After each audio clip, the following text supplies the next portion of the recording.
He my YouTube family, welcome again to my another video. So I hope कि आप सब बहुत ही बढ़िया होगे एंड आई विश आप सब बढ़िया बढ़िया ही रहो। आपकी मतलब इतनी डिमांड्स मेरे को आई, अभी टीसीएस का न्यू बैच आया है तो मेरे को टीसीएस ऑफिस में सिर्फ इतने लोग मिले लिटरली आप लोग देख रहे हो ना, तो कमेंट करना, ठीक है। मतलब जिस दिन बैच आया उस दिन से मेरे को सब मिले कि आप व्लॉग्स बनाते हो, बहुत अच्छा लगता है जब ऐसे कोई अप्रिशिएट करता है। सो सभी को थैंक यू सो मच यार। तो बहुत से लोग की रिक्वेस्ट थी ऑनलाइन प्लस ऑफलाइन कि प्लीज आपका ट्रेनिंग 4 मंथ्स का एक्सपीरियंस हो चुका है तो आप उसका वीडियो बनाओ, प्लीज अपना एक्सपीरियंस बताओ जिससे कि हम डिटेल्स में उस चीज़ों को देख पाए। और मेरे को जो मैंने वीडियो बनाया था कि पीजी में मतलब जब आप चेन्नई आ रहे हो या कहीं और जा रहे हो new city first time job के लिए, तो क्या क्या चीज़ें ले जानी होती हैं, उस पर मेरे को काफ़ी अप्रिशिएशन मिला है। टीसीएस में ही सिर्फ बहुत से लोगों ने मेरे को बोला कि वो वीडियो बहुत हेल्पफुल रहा है और मेरे वीडियोस आपके लिए हेल्पफुल रहे हैं। फेस टू फेस ये अप्रिशिएशन सुन के बहुत अच्छा लगता है, बिकॉज मैं वीडियोस आप सबके हेल्प के लिए ही बनाती हूँ, वरना चैनल मेरा ब्लॉग्स का है, मैं सिंपली ब्लॉग अपलोड करूँ। बट जब आप लोग इतने मेरे को सामने से कमेंट्स करते हो, फेस टू फेस बोलते हो, तो मेरे को बनाना पड़ता है यार कि आप ही लोग ऑडियंस हो और आप लोग सपोर्ट करोगे तो मैं आगे ग्रो कर पाऊंगी। तो प्लीज मेरे को सपोर्ट करो, इस वीडियो को लाइक करो, कमेंट करो, शेयर करो, सब्सक्राइब करो, जिससे कि मैं ऐसे वीडियोस बनाती रहूं। तो इस वीडियो में मैं बताने वाली हूँ मेरा जो 4 मंथ का ट्रेनिंग था, एक्सपीरियंस क्या रहा, स्टार्टिंग से एंडिंग तक हर एक चीज बताऊंगी मैं फुल्ली डिटेल्स में। सो प्लीज इस वीडियो में कंटिन्यू बने रहो। So without any further delay let's start the video. So हाँ जी, जब मेरे को अपना ज्वाइनिंग लेटर मिला था उस दिन मैं बहुत ज्यादा हैप्पी थी और ऑब्वियसली आप भी होगे। जिस दिन टीसीएस का न्यू बैच आया, जब हम ऑफिस जा रहे थे तो उनको देखकर हमारा मेमोरी रिफ्रेश हो गया कि हम भी ऐसे आए थे। सो 20 अगस्त को मेरा टीसीएस का ज्वाइनिंग लेटर आया था, जस्ट एक दिन बाद रक्षाबंधन के, और हमारा ज्वाइनिंग था 2 सितंबर का। तो काफी टाइम कम था लेकिन उसमें हम एक्साइटेड बहुत थे और नर्वस भी बहुत थे। तो अपनी सिटी को छोड़कर जाना, दूसरी सिटी में बहुत ही नर्वस थे, एक्साइटमेंट तो बहुत थी ज्वाइन करने की टीसीएस। ओके, तो 31 को ही मैं मतलब 31 का मेरा फ्लाइट था, मैं सुबह ही अपने घर से निकल गई थी, ठीक है। लखनऊ से फ्लाइट लिया मैंने और मैं 31 की नाइट को चेन्नई में आ गई थी पीजी में, ठीक है। उसके बाद मेरा 2 सितंबर को फर्स्ट डे था। मैं फर्स्ट डे बहुत नर्वस थी। मेरी एक फ्रेंड थी जो ऑलरेडी 40 बैच में थी, तो वो मेरे को लेकर गई, उसने मेरे को बैठाला जहाँ पे ऑनबोर्डिंग हो रहा था। तो फिर उसके बाद से वहाँ पे सारे साथ जब मेरा था, मतलब मेरे साथ और भी नॉर्थ की फ्रेंड्स थी, उनका टाइमिंग अलग था ऑनबोर्डिंग का। मैं जब गई तो मेरे साथ कोई नहीं था और जितने भी आसपास के लोग थे सब साउथ थे, बिकॉज मेरे बैच में ना मोस्टली 80% साउथ के ही लोग थे। तो मैं मतलब एक तो चलो ठीक है किसी को जानती नहीं हूँ, बात अलग है, बट डिफरेंट स्टेट से है और लैंग्वेजेस भी डिफरेंट हैं, बट स्टिल आपकी कम्युनिकेशन अच्छी होनी चाहिए। यहाँ पे कम्युनिकेशन आती है। मैंने लोगों से कन्वर्सेशन स्टार्ट करा, चीज़ों को पता करा, जैसा जैसा सबने बताया वैसा स्टार्ट करा। तो ज्वाइनिंग हमारा हुआ, आईडी कार्ड वगैरह मतलब हम लोग को मिला है टेम्परेरी। उसके बाद हमें अंदर ले जाया गया, ठीक है। अंदर जाकर ऑफिस में 1 बाय 1 सब जा, बिकॉज फर्स्ट डे आपको डॉक्यूमेंट वेरिफिकेशन होता है, राइट। सो हम लोग 1 बाय 1 करके अंदर गए। बहुत 300 बच्चों का बैच था हमारा तो ट्रेनिंग का, तो काफ़ी टाइम लगा उसमें। हम 1 बाय 1 नंबर आया, सबका वेरिफिकेशन हुआ, फॉर्म वगैरह सब हुआ, इतना मेरे को ध्यान भी नहीं है। फिर हम लोग बैठे रहे, ठीक है। बैठने के बाद उसके बाद फिर हमारे एचआर आए, उन्होंने हमारे डॉक्यूमेंट्स वेरीफाई करे। तो डॉक्यूमेंटेशन फर्स्ट डे अगर आप जा रहे हो तो अच्छे से जो इंस्ट्रक्शंस हैं वो देख लेना, डॉक्यूमेंटेशन में कोई गड़बड़ी नहीं होनी चाहिए, वरना चेन्नई जाकर फिर दिक्कत होगी ना। तो इससे अच्छा पहले से ही आप करा के ले जाओ सारे डॉक्यूमेंट्स प्रॉपर। तो डॉक्यूमेंटेशन के बाद फर्स्ट डे का एक्सपीरियंस यही रहा। फिर लंच टाइम हुआ, हमें फ्री मील मिली यार फर्स्ट डे, तो बहुत अच्छी मील थी टीसीएस की वो।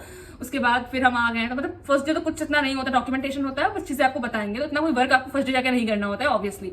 उसके बाद कंटिन्यू 1 वीक आपके पास कोई इतना वर्क नहीं रहता है। वो आपको मतलब सेशंस होंगे आपके, सेशंस इन द सेंस की जो उनके टर्म्स एंड कंडीशन है वो आपको बताए जाएंगे। अलग अलग उनके हाई सीनियर्स आएंगे, ठीक है, जो आपको बताएंगे मेडिकल से रिलेटेड चीजें, टीसीएस के क्या बेनिफिट्स हैं, क्या रूल्स हैं, क्या टर्म्स एंड कंडीशन है, क्या चीजें आपको नहीं करनी है, डूज एंड डोंट्स, ठीक है। सब चीज आपको हर एक चीज बताई जाएगी 1 वीक के अंदर में, आपका यही सब होगा, ठीक है। और प्लस आपके मैंडेटरी कोर्सेज स्टार्ट हो जाएंगे, ठीक है। जो टीसीएस के कोर्सेज होते हैं उसमें आपको सीखने को मिलेगा कि क्या चीजें आपको कैसे मतलब क्या रूल्स हैं, क्या रेगुलेशंस हैं, मतलब बहुत हेल्पफुल होते हैं वो कोर्स भी। अगर आप उसको गो थ्रू करोगे एक बार तो चीजें आपके लिए आगे काम आएंगी टीसीएस में रहने के लिए, ठीक है। वो सारे पॉलिसीज होते हैं टीसीएस में, कुछ स्ट्रिक्ट रूल बहुत होते हैं कि आपको फोटोग्राफी बिल्कुल नहीं करनी है टीसीएस के अंदर। तो बहुत से लोग होते हैं जिन्हें क्रेज होता है कि हम स्कूल टाइम से जाते हैं, हमारी आदत होती है क्लास में reels banana, video banana, but TCS में आ रहे हो तो ये गलती मत करना, अदरवाइज आप निकाल दिए जाओगे टीसीएस से, ठीक है। अगर टीसीएस अपने रूल्स को लेकर बहुत ही स्ट्रिक्ट है कि आप फोटोग्राफी अलाउड नहीं है, ठीक है। तो आप वहां बिल्कुल भी आप ये मत देखो कि अपने स्नैप लिए कोई देख नहीं रहा है, आप पोस्ट कर रहे हो तो आपको पूरा वहाँ का सिक्योरिटी जो होता है ना टीसीएस का, वो आपको कहीं से भी ट्रैक कर लेगा। और अगर आप ट्रैक में आ गए तो फिर आपके लिए प्रॉब्लम्स हो जाएंगी। तो बेटर है कि इन सब चीजों को मत करो, ठीक है। पीसेस के बाहर जो फोटो खींचनी है आप खींच लो, ठीक है, उससे कोई प्रॉब्लम नहीं, बट अंदर मत खींचो यार, ठीक है। जॉब करने गए हो, अपनी जॉब को अच्छे से करो। और दूसरा यहाँ पे एक स्ट्रिक्ट रूल है कि यहाँ माल प्रैक्टिस अलाउड नहीं है। मेरे ही नोन मतलब बहुत ही मेरे ही बैच के बच्चों को टर्मिनेट किया गया बिकॉज ऑफ माल प्रैक्टिस। तो माल प्रैक्टिस मतलब चीटिंग। बहुत ही लोगों की आदत होती है, कॉलेज टाइम में हल्का सा कुछ नहीं आया तो हम लोग पूछ लेते कि ए का क्या है, आंसर क्या है, ए वाला बी वाला है, मतलब इतना कर लेते हैं। इतना वहां पे नहीं, वहां पे देखेंगे तो डांट के चुप करा देंगे, इतना करेंगे। बट यहाँ पे अगर आपको देख लिया गया तो आपको सीधे टर्मिनेट किया जाएगा। तो यहाँ पे बहुत आपको लग रहा होगा इतना मैं क्यों बोल रही हूँ, बहुत ही बड़ी बात होती है माल प्रैक्टिस। तो प्लीज माल प्रैक्टिस मत करना, ठीक है। आपको जो 0 नंबर आ रहे हैं आने दो, वो आपको चांस देंगे, जॉब से नहीं निकालेंगे, वो आपको सिखाएंगे। 1 चांस देंगे, 2 चांस देंगे, वो सिखाएंगे आपको जॉब से कोई नहीं निकाल रहा है। टीसीएस में जॉब सिक्योरिटी है, बट माल प्रैक्टिस मत करना। अभी से बता देती हूँ मैं, 0 आ रहा है आने दो, अपनी स्क्रीन में देखना, अपने सिस्टम के अलावा आंख कहीं मत करना, जो आ रहा है वही करना। तो ट्रेनिंग हमारा चलता रहा। तो ये 1 मंथ में ना मैंने ऑलरेडी इसका पूरा वीडियो बनाया, मैंने टीसीएस के फर्स्ट डे का वीडियो बनाया हुआ है, लिंक डिस्क्रिप्शन में मिल जाएगा। 1 मंथ एक्सपीरियंस ट्रेनिंग का वो भी वीडियो बनाया हुआ है, उसका लिंक भी डिस्क्रिप्शन में मिल जाएगा। तो हमारे जो भी मैंडेटरी कोर्सेज थे वो हमने करे, ठीक है। और इसके बीच में हमें मतलब फिर इसके बाद कुछ मतलब 1 और 2 वीक्स के बाद ही हमें लैपटॉप्स मिलना स्टार्ट हो गया, उनके एसेट मिलना स्टार्ट हो गए थे। तो एसेट मिलने के बाद हमारा जो टेम्पररी बैचिंग डिवाइड कर दिया गया था, जिससे कि हम लोग कुछ बच्चे होते हैं उसमें एक टीए को असाइन कर देते हैं जो हमें लीड करता है, ठीक है, हमें गाइड करता है, वो सीनियर होता है।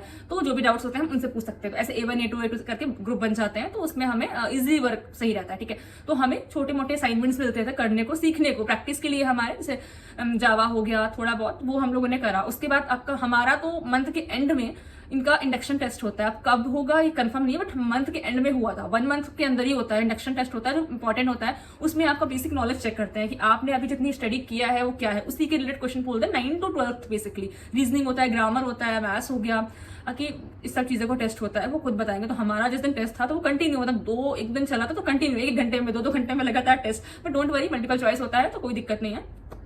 एग्जाम के बाद आपका मतलब कुछ दिन बाद, आपको 2 से 3 दिन बाद जब भी आपका मतलब होगा, उसके बाद आपको रिजल्ट मिलेगा। रिजल्ट तो आपको मतलब नंबर्स तो बाद में देखने को मिलेंगे, लेकिन आपका परफॉर्मेंस के अकॉर्डिंग उनको पता होता है कि आप किस फील्ड में अच्छे हो, आपका क्या परफॉर्मेंस है, आप यहाँ तक आए हो तो आप क्या है, तो उसके अकॉर्डिंग वो ना ग्रुप में डिवाइड करते हैं। परमानेंट बैचेस जिसको बोलते हैं, परमानेंट इन द सेंस कि ट्रेनिंग के लास्ट तक फिर आपका वही बैच रहेगा। जैसे मेरा बैच A4 था, ठीक है, तो A1 A2 करके बैचेस होते हैं। आपको एक बैच में जितने भी बच्चे होंगे वो उनका है, कितने बच्चे रखते हैं आपके बैच के अकॉर्डिंग। आपको एक सीनियर मिलेगा, आप उनसे पूछ सकते हो सब कुछ, जो भी डाउट्स होते हैं आपके, ठीक है। और बाकी आपकी वो पूरा ग्रुप रहता है, आपका बैच रहेगा वो, तो आपको उस पर ही वर्क करना है, उन्हीं के साथ रहना होता है, मतलब उन्हीं के साथ रहकर पूरा वर्क करना होता है। तो आपका प्रोजेक्ट की टीम होती है ना, वैसे वो बैच होता है। तो उसके बाद से फिर आपका स्टार्ट होते हैं असेसमेंट, जो आपके लेक्चर्स होते हैं, ठीक है।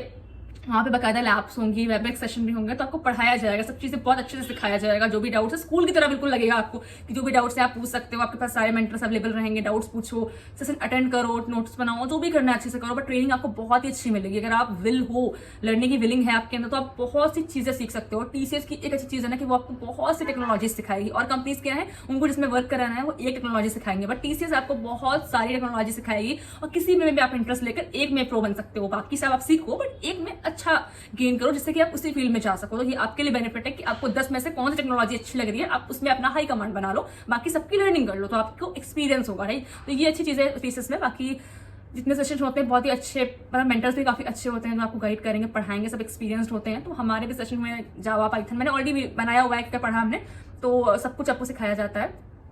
उसके बाद आपकी जो भी आपके सेशंस होते हैं आपको असाइनमेंट दिए जाते हैं, ठीक है। असाइनमेंट अच्छे से करना, अपने से करना, चीटिंग करोगे तो फिर आपके लिए ही, मतलब असाइनमेंट अगर आप किसी से कॉपी पेस्ट करोगे तो फिर एग्जाम में आपको प्रॉब्लम होगी। तो असाइनमेंट्स को समझो, नहीं आ रहा है मेंटर से पूछो, असाइनमेंट्स के बेसिस पे ही आपके एग्जाम होते हैं, ठीक है। मतलब सेम आपको नहीं देंगे, लेकिन उसके बेसिस पे ही आपको एग्जाम्स होते हैं, जो कि आपको चेक करते हैं कि आपको कितना आ रहा है, ठीक है। इसीलिए हमारी प्रैक्टिस अलाउ नहीं होती, बिकॉज आप कितना परफॉर्म कर पा रहे हो वो टीसीएस को देखना है, ठीक है। और ऐसा नहीं कि आप नहीं कर रहे हो तो आपको कहीं कुछ दिक्कत होगी, ऐसा कुछ नहीं। प्रोजेक्ट सबको अच्छे मिलते हैं, ऐसा कोई प्रॉब्लम नहीं। कोई बच्चा लो कर रहा है तो प्रोजेक्ट नहीं मिल रहा है, नहीं, ऐसा कुछ नहीं है। बस वो आपकी स्किल को इंप्रूव करने के लिए होते हैं एग्जाम्स, ठीक है। तो वहाँ पे आपका डीपीआई वगैरह मेंटेन करके रखिए। आपके एग्जाम्स होंगे, वो सबके मार्क्स जो हैं वो जुड़ते जाते हैं। लास्ट में आपको देख लो, लास्ट में नहीं, मतलब कुछ टाइम बाद आपको एक्सेस मिल जाएगा तो अपने मार्क्स देख पाओगे। बाकी तो फिर आपका जो मतलब आपके ग्रुप में आ जाते हैं सब चीजें, वो तो पता चल जाएंगी मार्क्स का। और ये हो गया एग्जाम का। तो या कंटिन्यू आपका जब तक ट्रेनिंग रहेगा ऐसा चलता रहेगा, न्यू सब चीजें आपको पढ़ने को मिलेंगी, उस पर असेसमेंट होगा और उसका आपको एग्जाम मिलेगा। तो हमारा तो यही हुआ, ठीक है। मतलब ये सब कंटिन्यू चलता ही रहा। 4 मंथ की ट्रेनिंग में यही हुआ कि न्यू टेक्नोलॉजीज पढ़ी, असेसमेंट करा उसका और एग्जाम दिया। बहुत से लोग बोलते हैं लोड होता है। देखो यार, जॉब में आ रहे हो, आपको पढ़ाई के पैसे मिल रहे हैं, राइट। तो लोड इसमें क्या है। अब कॉलेजेस भी होते हैं 6-6, 7-7, 8 घंटे के होते हैं, कितना पढ़ाया जाता है उसमें, तो आप फीस दे रहे होते हो ना। यहाँ पे आप आ रहे हो 8-9 घंटे, अगर आप ऑफिस में हो, पढ़ रहे हो, सिर्फ पढ़ने के पैसे मिल रहे हैं। हाँ, माना कि आपके लिए नया है, न्यू सिटी पे आ रहे हो, मेरे को प्रॉब्लम बहुत हुई, 1 महीना में बहुत रोई हूँ, लिटरली बहुत रोई हूँ। बट अभी आदत हो गई है कि आप अपने शहर से, अपनी फैमिली से इतना दूर, मतलब चेन्नई तो बहुत ही दूर है कि हम लोग जा भी नहीं सकते हैं, कुछ प्रॉब्लम हो, ठीक है। यहाँ आकर हम रह रहे हैं, अकेले अपना मैनेज कर रहे हैं। चेन्नई का फूड तो बहुत क्या बोलना, तो कोई इतनी दिक्कत हो रही है, तो उसके बाद भी हम अगर पूरा टाइम ऑफिस में, पहले तो आपको बहुत खलेगा कि यार इतना मेरा घंटा ऑफिस में जा रहा है, टाइम बच नहीं रहा है शाम को, बट धीरे धीरे ना आप हैबिचुअल हो जाओगे। आपको लगेगा हाँ सही है, वीकेंड्स ना टाइम नहीं मिलेगा, ऐसा लगेगा हाँ ऑफिस रहता है, सही रहता है, आप सुबह जाओ बिल्कुल, आप शाम को आ रहे हो, आपका पूरा सही रहता है, तो आपको आदत हो जाएगी। जिस दिन ऑफिस नहीं रहेगा उस दिन खराब लगेगा कि अगर आप घर में खाली बैठे हो, तो घूमने निकल गए तो बात अलग है। तो कुछ ऐसा ही प्रोसेस चलता रहेगा। तो ये अच्छा है कि आपको लर्निंग के साथ अर्निंग करने का मौका दे रही है, और सैलरी भी आपको पूरी ही दे रही है ट्रेनिंग में। ऐसा नहीं है कि बहुत सी कंपनीज हैं ट्रेनिंग में आपको सैलरी नहीं मिलती है, तो ऐसा कुछ नहीं, ट्रेनिंग में आपको सैलरी भी मिल रही है और आपको एक्सपीरियंस भी दिया जा रहा है, राइट। तो ये हो गया अपना। लास्ट में फिर आपका जब चीज़ें सिखाते हैं, लास्ट में आपका एग्जिट एग्जाम्स भी होते हैं, जिसमें आपका परफॉर्मेंस देखा जाता है। मतलब ऐसा नहीं है कि नहीं करोगे तो बाहर कर देंगे, बस परफॉर्मेंस अच्छा होना चाहिए, क्योंकि अगर आप अच्छा नहीं करोगे तो फिर आपको वो एक्स्ट्रा मतलब लर्न कराएंगे, मतलब आपको एक्स्ट्रा लर्निंग करनी पड़ेगी। वो आपको मतलब डोंट वरी, निकालेंगे तो बिल्कुल नहीं, खाली नहीं बैठा लेंगे। अगर आपको नहीं आ रहा है तो आपके लिए वो एक्स्ट्रा सेशंस लेंगे, एक्स्ट्रा आपको लर्निंग दी जाएगी, ठीक है। बट आपको कोई ऐसा कुछ प्रॉब्लम नहीं है कि आपको निकाल देंगे। बहुत से लोगों का मन होता है, ऐसा कुछ नहीं है। तो यही कंटिन्यू चलता रहता है। तो 2 से 3 मंथ का एक्सपीरियंस, तो 4 महीने में यही आपका होगा। लास्ट में आप आओगे तो आपको प्रोजेक्ट्स वगैरह बनाने होंगे, जो भी वो अलॉट करेंगे। वो सब चीज़ें मैं ज़्यादा नहीं बता सकती हूँ, टीसीएस कॉन्फिडेंशियल होता है सब, तो मैं ऑनलाइन नहीं बता सकती हूँ बस। तो वही है आपका प्रोजेक्ट, मतलब आपका ट्रेनिंग, चीज़ें आपने सीखी उस पर ही आप काम करो, उससे जो भी आपको बताया जाएगा वो आपको करना होगा। कुछ रोल आपका भी होगा, उसके बेसिस पे भी आपके रिव्यूज होंगे, आपको प्रेजेंटेशन देना होगा। तो सब नहीं करते हैं, बट हाँ आप इन सब चीज़ों में आगे रहो तो अच्छा है। आप जितना वहाँ पे अपना पर्सनैलिटी डेवलप करके रखो मेंटर्स के सामने, उतना आपके लिए अच्छा है कि आप हाईलाइट में रहोगे। जो भी चीज़ें हो रही हैं, एक्टिविटीज़ हो रही हैं, उसमें पार्ट लो, अपने आप को आगे दिखाओ। ये नहीं कि हम पीछे बैक बेंचर्स की तरह बैठे हुए हैं, हम कहीं नहीं जा रहे हैं, हम चुप चुप है, ऐसा नहीं करना है। कॉर्पोरेट में इनहेंस करना है। जो चीज़ें आती हैं, अगर कोई पूछ रहा है सामने से, तो खड़े होकर कॉन्फिडेंट। तो ट्रेनिंग का तो ये हो गया कि आपको क्या क्या कराया जाएगा। सो अब बात कर लेते हैं। बहुत से लोग का डाउट होता है कि ट्रेनिंग के ये चेन्नई हमारा ट्रेनिंग लोकेशन होता है, जो भी इग्नाइट के हैं उन ट्रेनिंग लोकेशन होता है। 4 महीने आपको कंपलसरी यहाँ आना ही है। उसके बाद बहुत से लोग का डाउट होता है कि हम कहाँ, हमें नियर बाय लोकेशन मिलेगी। देखो यार, एक बार अगर आप अपने कंफर्ट से बाहर आके जॉब में आए हो तो अपना कंफर्ट छोड़ना होगा आपको, ठीक है। जो भी लोकेशन आपको दिया जा रहा है वो आपको लेना होगा। ऐसा नहीं कि मैं नहीं लूंगा, नो। अभी आप फ्रेशर हो, अभी आप ये सब नहीं कर सकते हो, एक्सपीरियंस हो जाओ, उसके बाद डिमांड करो कि हाँ मुझे इस लोकेशन में चाहिए वो, तो ठीक है। अभी आप फ्रेशर हो, आपको सीखने के पैसे मिल रहे हैं और उस पर भी आप डिमांड करोगे कि नहीं हमें ये लोकेशन चाहिए, तो कंफर्ट छोड़ना पड़ेगा अगर आप जॉब के लिए निकले हो घर से बाहर। फर्स्ट पॉइंट तो ये है। और रही बात लोकेशन की, तो अगर आप परफॉर्म अच्छा कर रहे हो, ठीक है, परफॉर्मेंस आपका अच्छा है, ठीक है, और जिस लोकेशन आपने सेलेक्ट करा है वहां प्रोजेक्ट आपका है, तो आपको प्रोजेक्ट मिल जाए, कोई दिक्कत नहीं है, ठीक है। बट अगर प्रोजेक्ट नहीं है तो ऑब्वियस बात है, जबरदस्ती आपको वहां नहीं कर देंगे ना, जहां प्रोजेक्ट होगा वहां पे भेजा जाएगा। तो बाकी है आपका परफॉर्मेंस अगर बहुत अच्छा है तो आपको लोकेशन मिल जाता है। ऐसा यहाँ पे हुआ है, जो भी है इनका परफॉर्मेंस अच्छा है उनको लोकेशन मिल जाता है। और आप चाहोगे कि जबरदस्ती मेरे को लोकेशन चाहिए तो वो चीजें नहीं होती हैं। फिर तो जो प्रोजेक्ट जहाँ पे उनके अवेलेबल होंगे, मान लो आप पाइथन डेवलपर हो तो पाइथन के प्रोजेक्ट जहाँ पे होंगे वहीं तो आपको भेजा जाएगा ना, ऑब्वियस सी बात है। और कुछ टाइम 1-2 साल काम कर लो, उसके बाद फिर आप अपना चेंज करा सकते हो, एक्सपीरियंस हो जाएगा तो कोई दिक्कत नहीं होगी आपको, लिटरली, ठीक है। तो लोकेशन का तो डाउट क्लियर हो गया है। बाकी ट्रेनिंग प्रोग्राम बहुत ही मजा आएगा आपको। मजा क्या आएगा, मतलब लर्निंग करने को मिलेगा। इसके बाद आप जाओगे प्रोजेक्ट्स में तो वहां पे आपको चीजें दिखेंगी, मतलब बहुत ही सही है। तो ये जो आप, अगर आपने टीसीएस से एक अपना करियर स्टार्ट करा है तो स्टार्टिंग में आपको लग सकता है कि यार बहुत हेक्टिक हो रहा है, बहुत ये हो रहा है, बहुत वो हो रहा है, सैलरी बहुत कम है, बट फ्रेशर के लिए बहुत ही अच्छा करियर अपॉर्चुनिटी है। बिकॉज आप स्टार्टिंग में आपको कोई एमएनसी, वो भी टीसीएस ऐसी, टाटा ग्रुप आपको अप्रोच कर रहा है, टाटा में आप वर्क कर रहे हो, उसके साथ आपका नाम जुड़ा हुआ है, क्या चाहिए यार, आपका स्टार्टिंग ही अच्छे लेवल से हो रहा है। फ्यूचर आप सोचो कैसा होगा। तो बाकी आपको अपनी लर्निंग पे फोकस करना है। अगर आपकी लर्निंग अच्छी है, स्किल आपके पास है, तो आप कहीं भी जाकर जॉब ले सकते हो, ठीक है। तो मैं तो यही कहूंगी, मेरा 4 महीने का एक्सपीरियंस था, बहुत अच्छा है, ठीक है। और अभी इसके बाद हम देखते हैं कि हमारा लोकेशन कहाँ होगा, क्या होगा, जो भी चीजें होंगी वो उसी के हाथ में। टीसीएस जो भी करेगा अच्छा ही, आपको जहां भी डालेगा अच्छा ही डालेगा। ऐसा नहीं है बस आपको फेंक दिया कहीं भी, ऐसा नहीं है। उनकी टीम्स होती हैं, एनालाइज करती हैं आपके स्किल को, सब चीज उनको पता होता है पहले से ही, आपको बताने की जरूरत नहीं है। आप, उन्होंने आपकी हायरिंग की है, वो सब जानते हैं आपके बारे में। तो उसके अकॉर्डिंग जो भी होता है बेस्ट ही करेंगे, आपका कोई नुकसान नहीं कर रहा है। तो यही है, जो भी फ्रेशर्स आए हो ट्रेनिंग में, ऑल द बेस्ट। जो भी आने वाले हैं बैच के लिए, उनके लिए भी ऑल द बेस्ट। जो भी आपके डाउट्स होंगे, आप मेरे को इंस्टाग्राम आईडी फॉलो कर सकते हो। इंस्टाग्राम में फॉलो करके डाउट्स पूछना है यार, फॉलो नहीं करोगे तो मैं मैसेजेस कैसे देखूंगी? आपने फॉलो ही नहीं किया तो मैं मैसेजेस नहीं देख पाऊंगी। फॉलो करके मैसेजेस कर सकते हो। सो आई होप ये वीडियो आपके लिए हेल्पफुल होगा। So whatever your doubts and queries, you can directly message me on Instagram and LinkedIn. Whenever I get time, I will reply it. Okay? Because time नहीं मिलता है, इस वजह से समझो यार, जब मैं फ्री होंगी तो रिप्लाई जरूर करूंगी। बाकी प्लीज सपोर्ट करो और अच्छे से अपना जो जर्नी है उसे स्टार्ट करो। आई होप आप सब बहुत आगे तक जाओ। ठीक है, तो बाय बाय, मिलते हैं हम नेक्स्ट वीडियो में।